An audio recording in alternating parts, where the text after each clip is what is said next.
नमस्कार. मॅक्स महाराष्ट्र मध्ये आपलं स्वागत आहे. मी आहे किरण सोनावणे. स्वातंत्र्याची पहाट झाली आणि ठाणे आणि मुंबईच्या परिसरामध्ये उद्योगाचं स्वप्न उगवायला आलं. ते उगवलेलं स्वप्न म्हणजे नॅशनल रेऑन कंपनी, त्याला एनआरसी असं म्हणतात. पण आज ही एनआरसी कंपनी शेवटचे आचके देऊन संपलेली आहे. पण कामगारांच्या व्यथा मात्र काही संपलेल्या नाही.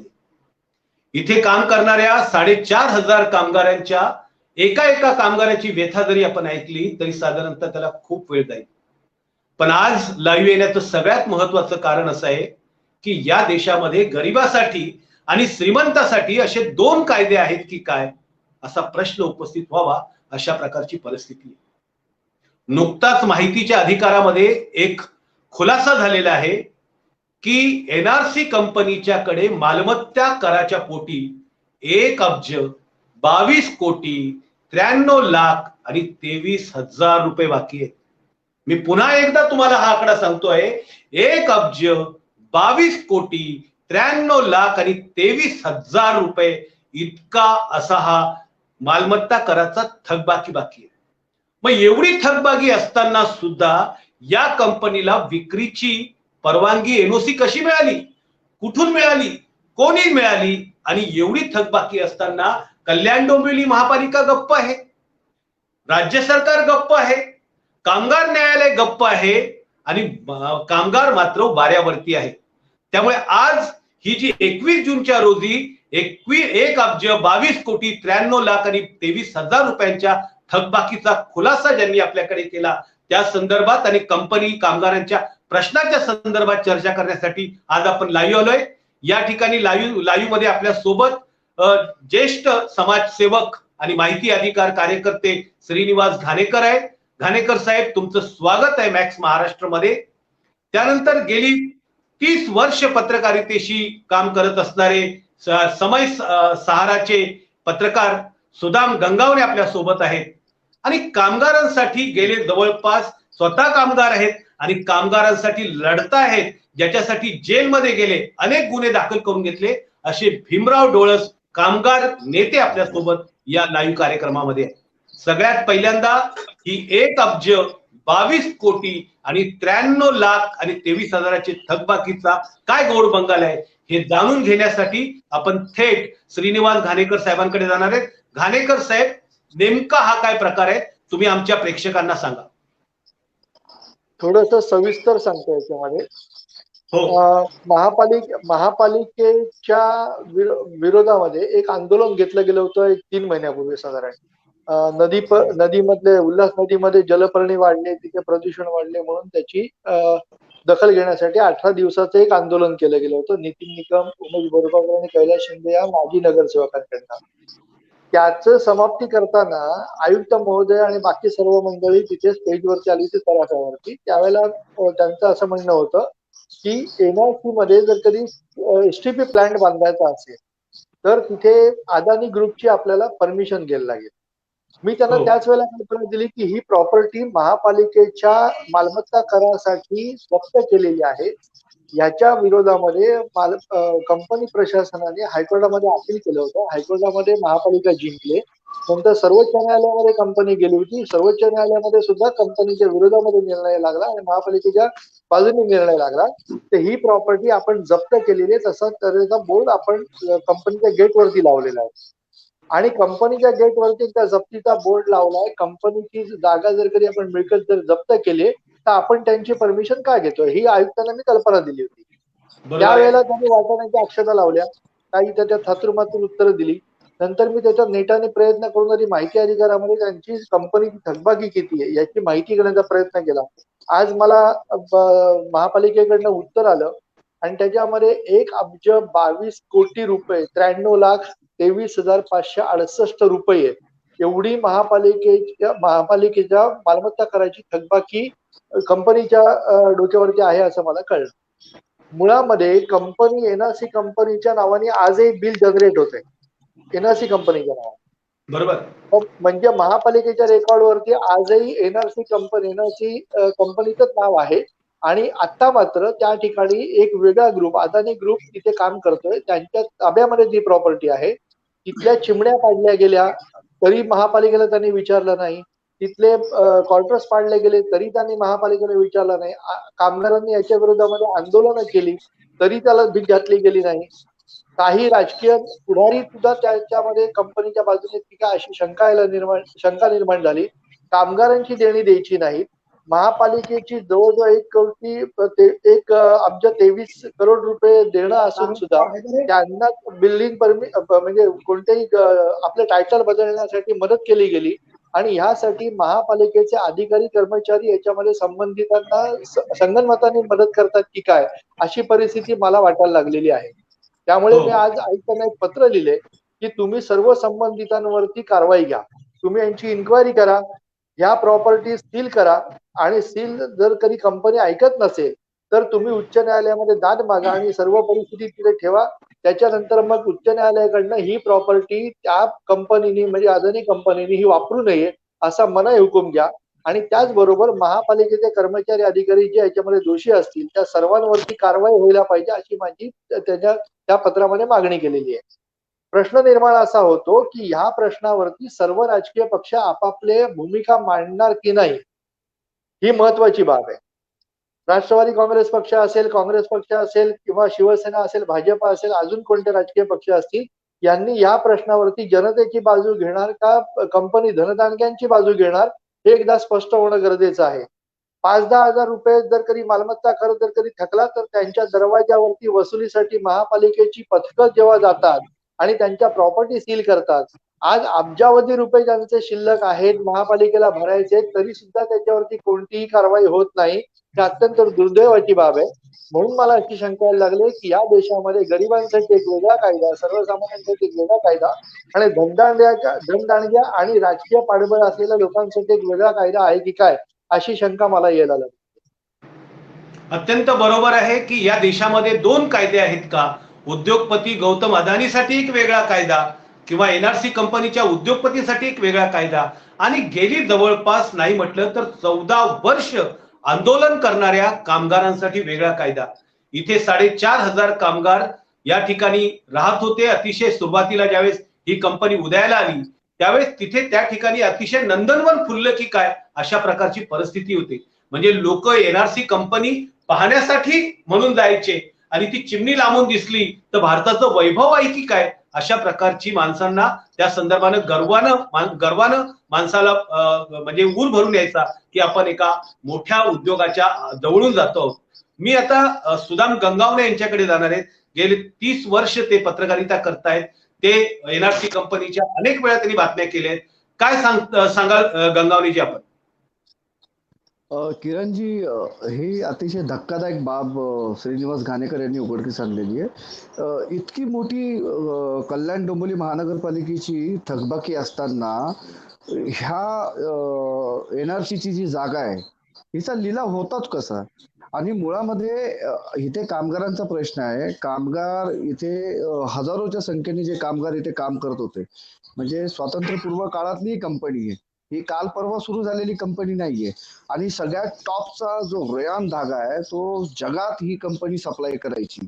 म्हणजे मला म्हणायचं असं आहे की ज्या कंपनीचा स्वतंत्र रेल्वे रूळ हा थेट आत जायचा, म्हणजे तिच्या बॉयलरसाठी कोळसा जो लागायचा तो भारत सरकारकडून सप्लाय व्हायचा, अशा कंपनीची ही एवढी सगळी संपत्ती आज ती 450 एकर जागा आहे. त्याच्यामध्ये तिच्या वसाहती होत्या, कामगारांच्या वसाहती होत्या, शाळा होत्या, पेट्रोल पंप होते, अनेक असे मोठमोठे असे सगळे शॉपिंग मॉल होते. म्हणजे ज्या काळामध्ये लोकांना साधं साखर आणायला कोसो दूर जावं लागायचं, अशा वेळेस एनआरसी मध्ये असणारा कामगार, तिथली वसाहत ही इतकी सधन होती की तिथे काम करणारा जो कामगार आहे तो रेल्वेची नोकरी देखील सोडायचा. इतकी मोठी ही एनआरसी होती आणि मोठा हब होता. हा हब केवळ महाराष्ट्राचाच नव्हता तर संपूर्ण देशाचा हब होता एनआरसी मध्ये. म्हणजे ऑफिशियली तिथे काम करणाऱ्यांची जी संख्या होती ती 4,500 हजाराच्या दरम्यान होती, पण अनऑफिशियली तिथे जवळजवळ 15 ते 20 हजार लोक तिथे पोट भरायचे. आणि त्या कंपनीची ही जी जागा आहे ही जागा जर महानगरपालिकेने जर ताब्यात घेतलेली असेल त्याला सील केलेलं असेल आणि मग ती परस्पर अदानी सारख्या ग्रुपला ही दिलीच कशी काय, हा सगळ्यात महत्वाचा मुद्दा आहे. कारण कल्याण डोंबिवली महानगरपालिका आहे, कोणी जर तिथे तिचे 25,000 जरी बुडवले तर ती नोटीस घेऊन त्या मालमत्ता विभागातले लोक त्याच्या दारावर जातात, त्याचे टीव्ही जप्त करतात, त्याचे टेलिफोन जप्त करतात. असे प्रकार या कल्याण डोंबिवलीत घडलेले आहेत. मग ह्या म्हणजे मगाशी जसं श्रीनिवास ते सांगितलंय की दोन टाईपचे कायदे आहेत. गरिबांना वेगळा न्याय आहे आणि श्रीमंतांसाठी वेगळा न्याय. हा याचा इथे समोर आम्हाला बघायला भेटतोय किरण. बरोबर आहे. आपल्याकडे भीमराव डोळस जोडले गेले आहेत का, किंवा कटारिया सर जोडले गेलेले आहेत का अमितजी?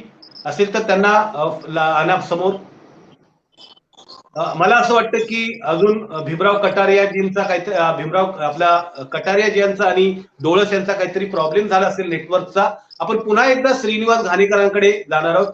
श्रीनिवासजी, गेले जवळपास 14 वर्ष झाले हे कामगार लढतायत, त्यांच्या अनेक आंदोलन झाले, अनेक केसेस झाल्यात, आणि काय व्यथा आहे या कामगारांची, काय सांगाल तुम्ही? तुम्ही सुद्धा त्यांच्यासोबत अनेकदा गेला होता. व्यथा म्हणजे ज्या आता सुदामजींनी सांगितलं त्याप्रमाणे की रेल्वेतली नोकरी सोडून सुद्धा एनआरसी मध्ये नोकरी करायला पसंती द्यावी, इतकी सधन परिस्थिती या कामगारांची होती. आज हे कामगार देशोधडीला लागले, म्हणजे त्यांच्याकडे आज रिक्षा चालवणं किंवा मोलमजुरी करण्यापासून दुसरा पर्याय राहिलेला नाही. या कंपनीसाठी, या पूर्ण महापालिकेच्या परिक्षेत्रासाठी या कामगारांनी आपलं रक्त, घाम हे शिंपलेलं आहे. हे परिसर जर कधी सुजलाम सुफलाम तर झाले असेल तर या कंपन्यांमुळे झाले आणि त्या कामगारांमुळे झाले. आणि हे जर कधी देशोधडी लागले असेल कामगार, त्यांची देणी न देता कोणीतरी धनदांडगे आपल्या पैशाच्या बळावरती, आपल्या राजकीय पाठबळावरती जर कधी असले प्रकार करत असेल, जेणेकरून महापालिका असेल किंवा अन्य कोणत्याही संस्था असतील त्यांना विकत घेण्याचे जर प्रकार चाललेले असतील तर तो निंदनीय प्रकार आहे. याच्यामध्ये सर्व राजकीय पक्षांनी कामगारांच्या बाजूनी आणि महापालिकेचे पैसे वसूल होतील याकरिता प्रयत्न करणं गरजेचं आहे. मुळात महापालिका कामगारांची देणी देऊ शकतं का? माझ्या मते त्यांचा अधिकार क्षेत्र नाही. परंतु राज्य शासन मात्र याच्यामध्ये ही भूमिका घेऊ शकतं की जोपर्यंत कामगारांच्या देण्याचा एक रुपया वसूल होत नाही तोपर्यंत आम्ही कंपनीच्या कोणत्याही ऍक्टिव्हिटीज इथे चालू देणार नाही. मला वाटतं सर्व राजकीय पक्षांनी याच्यावरती भूमिका घेणं गरजेचं आहे. जर कधी राज्यातल्या राजकीय पक्षांनी तरी भूमिका घेतली तर कदाचित कामगारांची देणी मिळू शकतील आणि महापालिकेचे पैसे वसूल होऊ शकतील. बरोबर आहे. पण एक असं विचारायचं होतं की जसं आपण आता चर्चा करतोय की एखाद्या उद्योगपतीचा मुद्दा आला की शासन असेल किंवा स्थानिक संस्था असतील, ते सगळेच्या सगळे उद्योगपतींच्या बाजूनी जातात. आता या ठिकाणी कामगार जवळपास 14 वर्ष झाली आपला संघर्ष करतायत त्यांच्या स्वतःच्या हक्कासाठी, त्यांची थकीत देणी आहे त्यासाठी. तर म्हणजे महापालिका आणि सगळ्या प्रकारचे नेते येऊन त्यांना आश्वासन देतात. तर याचा हा गौडबंगाल नेमकं काय आहे? म्हणजे सगळे नेते जर समजा कामगारांच्या बाजूचे असतील तर कामगारांचा प्रश्न का सुटत नाही, घाणेकरजी? दाखवण्यासाठी सर्वच लोक कामगारांच्या बाजूनी किंवा जनतेच्या बाजूनी असतात किंवा असतील असं मला वाटतंय. परंतु वास्तव परिस्थिती मात्र वेगळी आहे. वास्तव परिस्थिती अशी आहे की कामगारांच्या बाजू घ्यायची असं दाखवायचं आणि प्रत्यक्षात मात्र उद्योगपतींची धन करायची किंवा त्यांच्या बाजूनी बोलायचं किंवा त्यांच्या बाजूनी धोरणं आखायची, या पद्धतीचं हे सर्व चाललेलं आहे गेम. म्हणजे याच्यामध्ये कसं आहे की दाखवण्याचे दात वेगळे आणि खायचे दात वेगळे, हे प्रत्येक राजकीय पक्ष सोयीस्करित्या आपली भूमिका बदलतोय असं मला वाटायला लागलेलं आहे.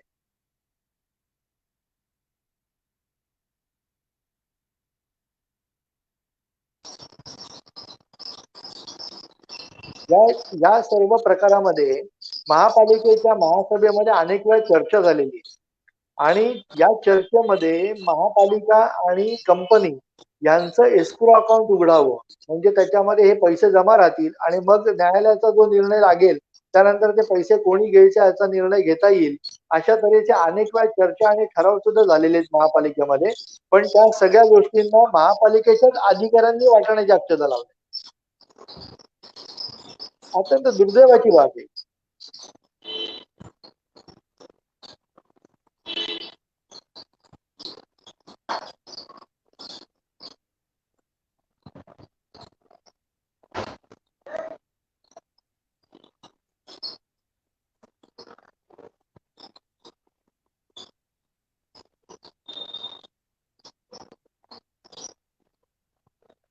मला वाटतं किरण सोनवणेचं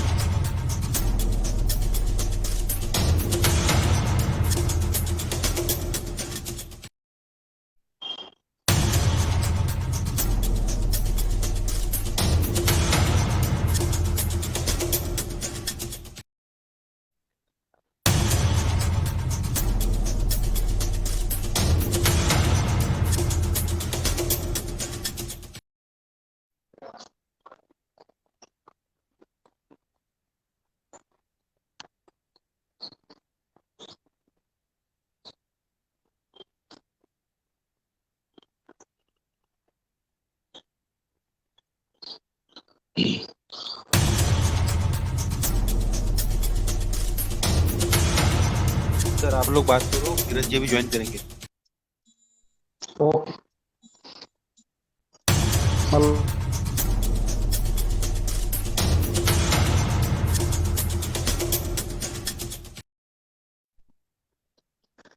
मला असं वाटतं श्री आपल्या दोघांना आता बोलायची वेळ आली आहे. मुद्दा असा आहे की जशी तू माहिती अधिकारामध्ये जी माहिती आज उजेडात आणली, म्हणजे मलाही त्याचे पेपर पाठवले तू, तर मला ते सगळं बघून फार शॉक लागलं. 1 अब्ज 22 कोटी ही अमाऊंट फार थोडी नाहीये. त्याच्यामुळे या महापालिकेचा 10 बजेट एवढी रक्कम आहे. महापालिकेची 10 वर्षाची एक्झॅक्टली अर्थसंकल्पीय बजेट त्याच्यामध्ये मावेल एवढी मोठी रक्कम आहे.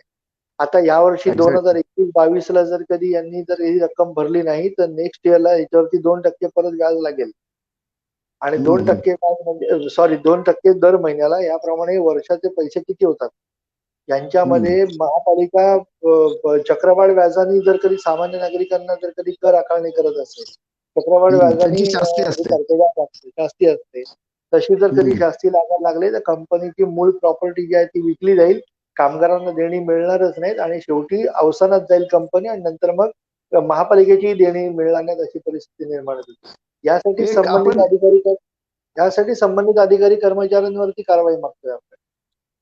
नाही, बरोबर आहे, पण आता हे झालं आपलं म्हणणं, म्हणजे आता आपण जागृत नागरिक आहेत म्हणून हे सगळं आपण उघडकीस आणतो.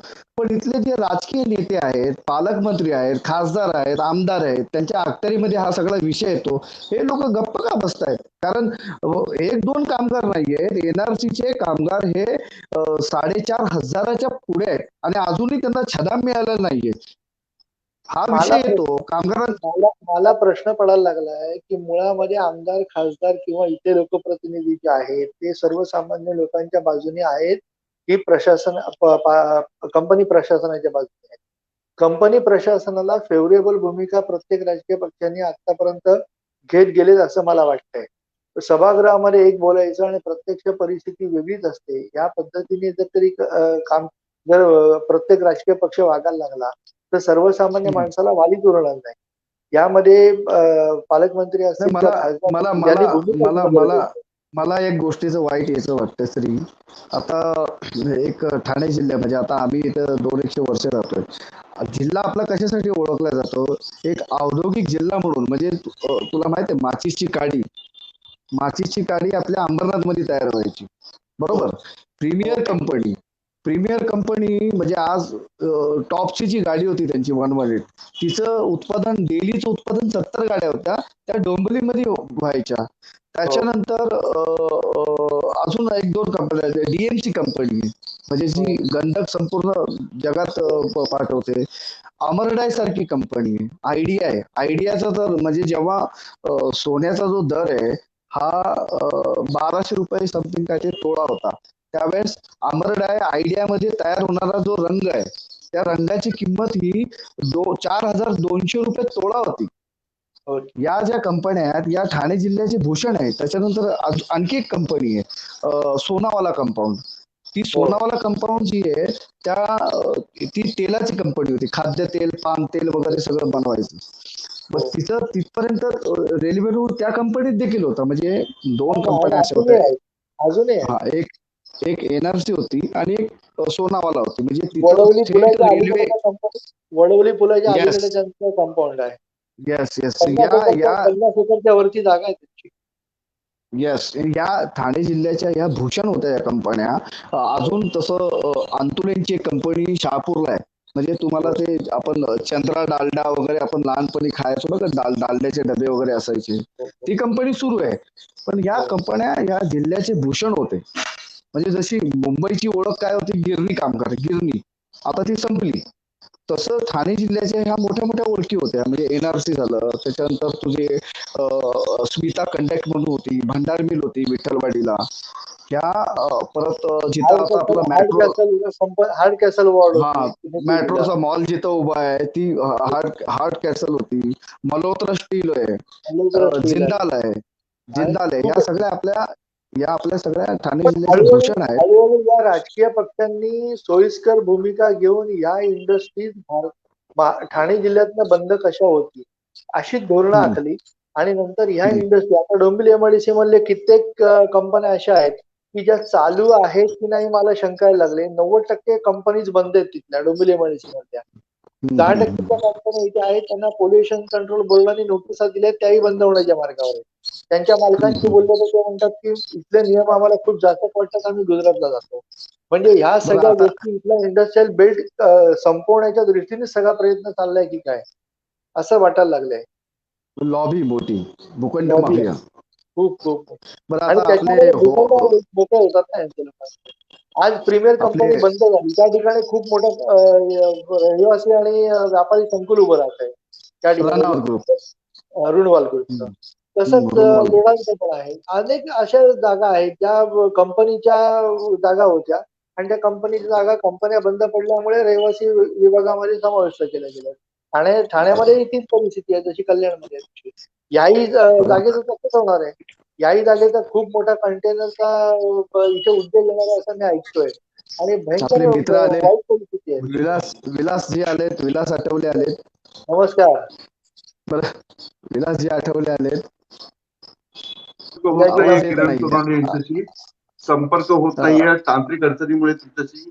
नाही नाही, थोड्याच वेळात जे त्यांची आहेत ते त्यांची चर्चा किरण. आम्ही पुढे त्यांची चर्चा आम्ही पुढे घेऊन चाललोय. त्यांचीच चर्चा, म्हणजे हा आमचा जो विषय एनआरसीचा आहे, आणि हा एनआरसी मध्ये तिची परस्पर विक्री झालेली आहे, कामगारांची देणी दिली नाहीये. आणि हे आमचे हा सहकारी आहेत श्रीनिवास घाणेकर यांनी माहितीच्या अधिकाराचं एक प्रकरण उघडकीस आणलेलं आहे.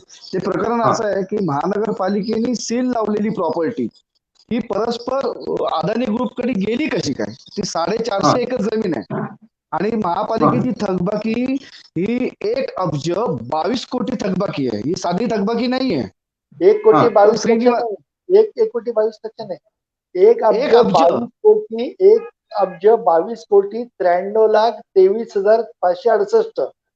हा एवढी थकबाकी आहे महापालिकेची. हो हो, हा मी तेच म्हणालो की 1 अब्ज, 1 अब्ज फार मोठी अमाऊंट आहे ना. हा तर आता नाही हा, नाही घाणेकरची तुम्ही माहितीच्या अधिकाऱ्यामध्ये हे सगळे कागदपत्र मिळवले बरोबर. हो हो. पण आता एक मुद्दा असा येतो की हा जो भ्रष्टाचार आहे किंवा हे काय लोकांच्या पैशाचा अपव्यय असं म्हणता येईल की फक्त अदानी ग्रुपने सरकारला फसवलं. माझं म्हणणं आहे की अदानी ग्रुप म्हणण्यापेक्षा एनआरसी, अदानी ग्रुप, त्याच्या अगोदर असलेला रहेजा ग्रुप, या सगळ्यांनी मिळून सरकारची आणि महापालिकेची फसवणूक केली. त्याच्याच बरोबरीने कामगारांची फसवणूक केली असं माझं म्हणणं. नुसतंच सरकारची फसवणूक केली असं नाहीये. हा या कंपनीला बंद पाडण्यामध्ये, आजारी पाडण्यामध्ये सर्व राजकीय पक्षांची भूमिका आहे. आणि ही आजारी एक्झॅक्टली. पडल्यानंतर ती बंद पाडली. बंद पाडल्यानंतर याच्यावरती मोठी गृहसंकुल किंवा कोणती तरी वेगळी काहीतरी विकसित व्हावं असा काहीतरी प्रयत्न केला. त्याच्यामध्ये सर्व राजकीय पक्ष सुद्धा सामील आहेत. नुसतेच हे अदानी किंवा एनआरसी याच्यामध्ये सामील आहेत असं नाही. कामगार देशोधडीला लागलेत ना तिथे. 5-6 हजार कामगार देशोधडीला लागले. त्याच्यावरती अवलंबून असलेली कितीतरी कुटुंब आज देशोधडीला लागलेली आहेत. सगळ्या गोष्टीला हेच लोक कारणीभूत आहेत. मग मला आता म्हणजे प्रश्न विचारायचा असं वाटतो की जे कामगार होते, मी असं आहे म्हणजे मी 30 वर्षापासून पत्रकारिता करतोय. कामगारांची चळवळ हा विषय आता मला माझ्या डोळ्यासमोर येतो की 6,000 लोकांचा रोजगार गेला, 6,000 कुटुंब जी आहेत ती उद्ध्वस्त झाली. आता प्रश्न असा आहे की जे कामगार नेते होते त्यांनी या प्रकरणाकडे कशा पद्धतीने पाहिलं, काही लढा उभारला नाही उभारला. प्रत्येक कामगार नेत्यांनी आपली पोळी भाजण्याचा प्रयत्न केला. या कामगारांच्या जळत्या घरांवरती आपापली पोळी भाजलेली आहे. ही जळती घरं म्हणून त्यांना का म्हणतोय की आज यांची मुलं बाळं रस्त्यावरती आहेत. या कामगारांची मुलं बाळं आज कोणत्या तरी अगदी वाईट अवस्थेमध्ये त्यांना काम करायला लागते किंवा जॉब शोधायला लागतोय. हे अतिशय सधन घरातली लोक होती. यांच्या जळत्या घरांवरती आपापली पोळी शेकण्याचा प्रकार हा सगळा केला गेलाय आणि या संपूर्णपणे धनदांडक्या लोकांना विकले गेलेले कामगार नेते तसा माझा स्पष्ट आरोप. बिलकुल. किरण सोनवणे पुन्हा या कार्यक्रमात सहभागी होतात. किरण, तुम्ही कार्यक्रम सुरू ठेवा. मी इथून विलास याच्यामध्ये नाही, विलास तुम्ही ते शो मध्ये थांबा. प्रश्न असा इथे आहे की ही जी कंपनीमध्ये जे कामगार नेते होते म्हणजे शशिकांत शिंदे असतील, शिवसेनेशी संबंधित होते, त्याच्या अगोदर 2009 साली ज्यावेळेस पहिल्यांदा ही कंपनी लॉकडाऊन झाली त्यावेळेस इथे असणाऱ्या अनेक लोकांनी त्यांना तिथे हा मुद्दा तिथे कटारिया म्हणून जीवनदास कटारिया म्हणून नावाचे ग्रस्त तिथे काम करत होते. त्यांनी त्यावेळी आयुक्तांना पत्र लिहिलंय की या कंपनीची थकबाकी तुमच्याकडे असताना तुम्ही ही कंपनी लिलावासाठी कशी काय घेऊन जाताय. आज प्रश्न असा आहे की 4,500 कामगार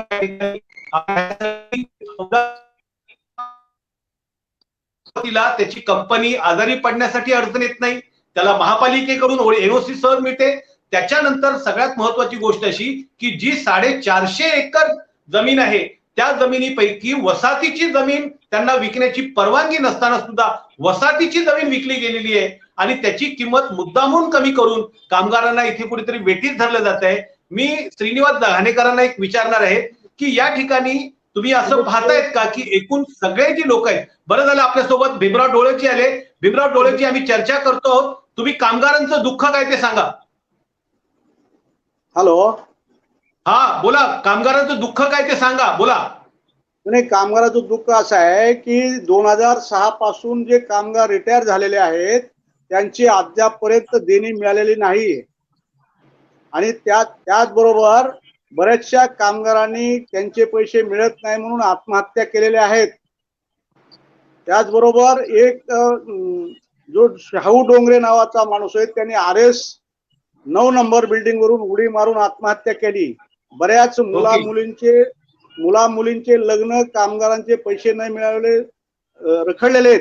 शिक्षण बर्बाद झाले. काही कामगारांच्या मुलाला डॉक्टर इंजिनिअरिंगला नंबर लागले पण पैशाअभावी त्यांचं ते शिक्षण बर्बाद झालं.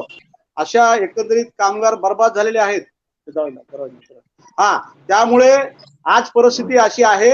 1 मार्च 2007 रोजी 345 एकर जमीन रहेजा विकासकाला विकली होती आणि त्यानंतरही त्यांनी मालापल्ले जज असताना मुंबई हायकोर्टाला कामगाराची देणी देण्यासाठी 399 कोटी देण्याचं मान्य केलं होतं. परंतु कालांतराने आम्ही BIFR मध्ये दिल्ली येथे दाखल झालो आणि दिल्लीमध्ये केस BIFR मध्ये असताना BIFR कोर्ट केंद्रात तर भाजपचं सरकार आल्यानंतर 2016ला BIFR कोर्ट रद्द होऊन त्या ठिकाणी NCLT नावाच्या कोर्टाची नियुक्ती करण्यात आली. NCLT कोर्टामध्ये विकास प्रकाश गुप्ता नावाच्या पूर्वी असं मी असं समजतं की तो अदानी ग्रुपकडे काम करत होता आणि त्याची लवाद म्हणून नियुक्ती करण्यात आली. त्याची नियुक्ती करण्यात आल्यानंतर त्याच्यामध्ये स्पष्ट निर्देश दिले होते की विकास प्रकाश भीमरावजी एक मुद्दा तुम्ही ऐकून घ्या की तुम्हाला कामगारांना कोणी फसवलं तेवढं सांगा. पूर्ण इतिहास सांगत बसू नका. कोणी फसवलं तुम्हाला? अरे आम्हाला कामगाराला असणाऱ्या ते आमच्याकडे जे पूर्वी आश्रमीची जी मान्यता प्राप्त युनियन होती, माननीय आमदार शशिकांत शिंदे तिचे अध्यक्ष आहेत. राष्ट्रवादी काँग्रेसचे आमदार माननीय शशिकांत शिंदे त्यांची मान्यता प्राप्त युनियन होती. त्या युनियननी 5 सप्टेंबर 2008ला जो एक करार केला, कामगारांच्या विरोधात करार केला आणि त्या करारानुसार कामगारांचा अर्धा पगार झाला आणि त्या कराराचे जेव्हा आम्हाला कामगारांना तो पगार मिळू लागला, स्लिप मिळाली, आम्ही 26 दिवस भरले परंतु आम्हाला अर्धा पगार मिळतोय हे जेव्हा आमच्या लक्षात आलं तेव्हा आम्हाला मॅनेजमेंटनी सांगितलं की तुमच्या युनियनने आमच्या बरोबर अर्ध्या पगाराचा करार केलेला आहे आणि त्यामुळे तुम्हाला आम्ही हा पगार देतो. त्या पगाराच्या त्या अग्रीमेंटच्या त्या कराराच्या मान्यताप्राप्त युनियन आणि मॅनेजमेंट मध्ये जो 5 सप्टेंबर 2008ला करार झाला त्या कराराच्या विरोधात मी स्वतः संघर्ष समिती निर्माण करून आम्ही कामगाराच्या वतीने त्या कराराला आव्हान दिलं हायकोर्टामध्ये आणि तो हायकोर्टाने सदरचा करार रद्दबादल केला. असं असताना नाही, सुद्धा कामगारांना अर्धा पगार भीमरावजी इतिहासात परत जाऊ नका. आपण आपल्याकडे वेळ कमी आहे. महत्वाची गोष्ट अशी आहे की तुम्हाला कामगार नेत्यांनी फसवलं का, सरकारने फसवलं का, उद्योगपतींनी फसवलं का, कोणी फसवलं स्पष्टपणे त्याच्यावरती बोला नाही, आणि शॉर्ट मध्ये. नाही, आम्हाला तर कामगार नेत्यांनी फसवलं, सरकारने फसवलं. आम्ही सरकार पण खेटे मारले. आम्ही अधिवेशनावर प्रचंड मोर्चे काढले. नागपूरच्या अधिवेशनावर सुद्धा मोर्चा कामगाराचा आम्ही घेऊन गेलो होतो. आम्ही अनेक सरकारी म्हणजे आमदार, खासदार आणि सरकारी कामगार मंत्र्यांबरोबर बऱ्याच बैठका घेतल्या.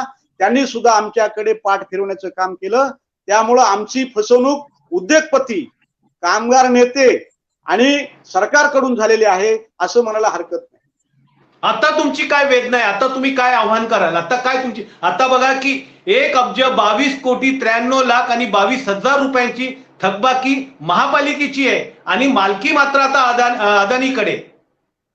नाही, माननीय किरणजी, प्रश्न असा आहे की 2016ला घाणेकर साहेबांनी जे सांगितलं तेव्हा महानगरपालिकेने नोटीस लावली होती जप्तीची, आणि मग ती जप्तीची नोटीस कशी निघाली याच्यावर आम्ही महापालिकेशी पत्रव्यवहार केला. माननीय कामगार मंत्री आणि माननीय सामाजिक न्याय राज्यमंत्री माननीय रामदासजी आठवले साहेब, दिलीप वळसे पाटील तत्कालीन कामगार मंत्री यांच्याकडे आम्ही मागणी केली. तेव्हा ते महानगरपालिकाचे आयुक्त त्या बैठकीला उपस्थित होते. 5 मार्चच्या आठवले साहेबांनी बोलवलेल्या सह्याद्री अतिथीगृहाच्या मीटिंगला माननीय आयुक्त सूर्यवंशी साहेब उपस्थित होते. आम्ही उपस्थित मुद्दा केल्यामुळे त्याच्यानंतर महापालिकेच्या आयुक्ताला जाग आली आणि ते आता NCLT कोर्टामध्ये अपिलात आहेत. परंतु ती नोटीस लावली, जप्ती लागली असताना एखादी बाब न्यायालयात आहे, तेव्हा ही जमिनीचा व्यवहार झालाच कसा? हा अत्यंत आमच्या कामगारांची तिथे पण सुद्धा फसवणूक झालेली आहे. यापूर्वी गोविंद राठोड नावाच्या आयुक्ताने कंपनीला NOC दिली होती, तेव्हा त्याच्या विरोधात आम्ही गेलो होतो आणि गोविंद राठोड एक दिवस रिटायर होणार त्यापूर्वी त्यांना या बाबत डिसमिस करण्यात आलं. किरणजी, मुद्दा असा आहे की NCLT कोर्टाच्या मुंबईच्या कोर्टामध्ये माननीय विकास प्रकाश गुप्ता नावाच्या लवादाने कंपनीची जी जमिनीची किंमत आहे ती 200 साधारणतः कमी दाखवली आणि त्यामुळे कामगाराच्या विरोधात निकाल आला. परंतु आम्ही जेव्हा कल्याणच्या रजिस्ट्रार करून पूर्ण कंपनीची व्हॅल्युएशन घेतलं तेव्हा जवळपास 22,000 कोटीचे आमच्याकडे अधिकृत रजिस्टर करून घेतलेलं व्हॅल्युएशन आहे. तेव्हा आमची विकास प्रकाश गुप्ता या लवादाने, अदानी समूहाने आणि रहेजा युनिव्हर्सिटी या तिन्ही भांडवलदारांनी आमची फसवणूक केलेली. त्याचबरोबर हे म्हणणं आम्ही सरकार दरबारी नेलं सुद्धा सरकारच्या मंत्री महोदयांनी सुद्धा आमची दिशाभूल केलेली आहे, आमची फसवणूक केली. आता सध्या जिथे कामगार राहत आहेत त्यांना घरातून हकललं जात आहे. सरकारकडे एवढी ती कंपनी जप्त असताना सुद्धा त्याचा अदानीकडे व्यवहार होतो आहे. म्हणजे तुम्हाला असं वाटतं का या देशामध्ये गरिबासाठी एक वेगळा कायदा आणि श्रीमंतांसाठी, उद्योगपतींसाठी वेगळा कायदा आहे? नाही किरणजी, मुद्दा असा आहे की 1 जानेवारी 2021ला आम्ही भंगारची गाडी गेटवर NRCच्या पकडली. तिथे सिनियर PI खडकपाडा पोलिसांचे अशोक पवार आले आणि त्या गाडीची नेम प्लेट त्याच्या आमच्या समोर बदलतोय, तरी सुद्धा अशोक पवारांनी त्यांच्या बंदोबस्तात ती गाडी सोडण्याचं काम केलं. ती 1 जानेवारीला पकडली. आम्ही 6 जानेवारीला माननीय तत्कालीन गृहमंत्री अनिल देशमुख साहेबांना पत्र लिहिलं, प्रत्यक्ष भेट घेऊन त्यांच्या निदर्शनास आणलं, परंतु त्यांनी त्यावर काही कारवाई झाली नाही. आणि हातूर मातूर काल परवा आम्हाला रामदास वळसे पाटीलांनी मला नोटीस दिली की आम्ही त्याबाबत कारवाई करून सहाय्यक पोलीस आयुक्त अनिल पवार यांच्याकडे तो अहवाल पाठवलेला आहे. म्हणजे पोलिसांकडून सुद्धा आम्हाला दबाव तंत्र केलं. आम्ही अडवायला गेलो की आमच्यावर खोटे गुन्हे दाखल केले. आम्ही एकूण 60 दिवस धरणे घेऊन 400-500 लोक महिला घेऊन आम्ही 59 दिवस धरणे गेटच्या समोर घेतले. आमच्यावर वेगवेगळ्या प्रकारच्या केसेस यांनी केल्या आणि आम्हाला दाबण्याचं काम प्रशासन, शासन, भांडवलदार आणि पोलिसांकडून जास्त आम्हाला त्रास झाला. ही गोष्ट आमच्या लक्षात आली आणि सध्या आम्ही NCLT मुंबईच्या निकालाच्या विरोधात NCLT नवी दिल्ली येथे व्हॅल्युएशनचा दस्तऐवज घेऊन आम्ही कोर्टामध्ये दिल्लीचे आहोत आणि आता आम्हाला मात्र सरकार आणि राज्यकर्त्याकडून भ्रमनिराश झालेला आहे आमचा कामगारांचा, आणि यापुढे आम्हाला त्यांच्याकडून न्याय मिळेल असं वाटत नाही. म्हणून आम्ही कोर्टाच्या प्रक्रियेमध्ये सध्या कल्याण येथील रजिस्ट्रार कडून अधिकृत जमिनीचं व्हॅल्युएशन, टोटल जमीन 450 एकर आहे. रहेजाने 345 एकर जमीन घेतली होती.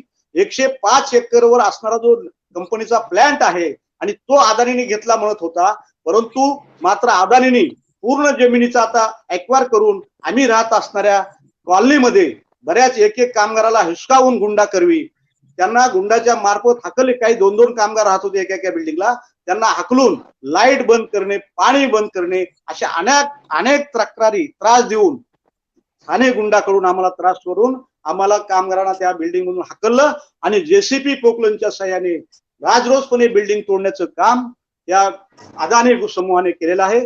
तेव्हा इथे आपण म्हटल्याप्रमाणे भांडवल दलाला न्याय आणि कामगाराला न्याय वेगळा आहे, हे मात्र या भारत देशाची शोकांतिका. बरोबर आहे. इथे आता गौतम अदानीचे बाउन्सर्स आहेत, जे तिथल्या कामगार जर विरोध करायला गेला लोकशाही पद्धतीने तर त्यांच्यावरती गोळीबार करतात. इथे महिलांचं आंदोलन जर सुरू झालं तर महिलांच्या संदर्भात त्यांचा विनयभंग केला जातो. एकंदरीतच या देशामध्ये उद्योगपती आणि सर्वसामान्य नागरिक याच्यासाठी वेगळा कायदा आहे की काय? उद्योगपतींसाठी सगळे दरवाजे सताड उघडे असतात. मतं जेव्हा हवी असतात तेव्हा मात्र गोरगरिबांच्या झोपडीमध्ये हे भाकरी खाणारा नेता तुम्हाला दिसेल, कामगार वस्तीत त्यांच्या मुलांबरोबर फिरणारा तुम्हाला नेता दिसेल. पण ज्यावेळेस तो निवडून येतो त्यावेळेस मात्र तो जो नेता असतो तो जाऊन कुठेतरी उद्योगपतींच्या, दलालांच्या, ठेकेदारांच्या मांडीला मांडी लावून बसतो. आणि आज या देशामध्ये सरकार नावाची व्यवस्था आहे की नाही? कारण की आज एवढ्या मोठ्या प्रमाणामध्ये कामगारांवरती अन्याय होतो आहे की 1,22,23,00,000 आणि 22,000 ही थकबाकी ज्या कारखानदाराकडे आहे, ज्याच्याकडे मालकाकडे आहे आणि त्याच्या हातात कंपनी आहे आणि कामगार देशोधडीला लागलेला आहे. तुम्ही ही सगळी बातमी पाहताय. नेमकं तुमचं काय मत आहे याच्यावरती? नेमकी तुमची काय भूमिका आहे? माणूस म्हणून, भारतीय नागरिक म्हणून तुम्ही या संदर्भात काही भूमिका घेणार आहेत की नाही? सरकारला आणि नेत्यांना जाब विचारणार आहे की नाही? हा खरा प्रश्न आहे. तुमच्याकडे अशा प्रकारची जर काही बातमी असेल तर तुम्ही नक्की मॅक्स महाराष्ट्राला कळवा आणि पाहत राहा नव्या युगाचा नवा मीडिया. तुम्ही सर्व प्रमुख निमंत्रित आमच्या इथे सहभागी झाला त्याबद्दल तुमच्या सगळ्यांचे आभार. धन्यवाद.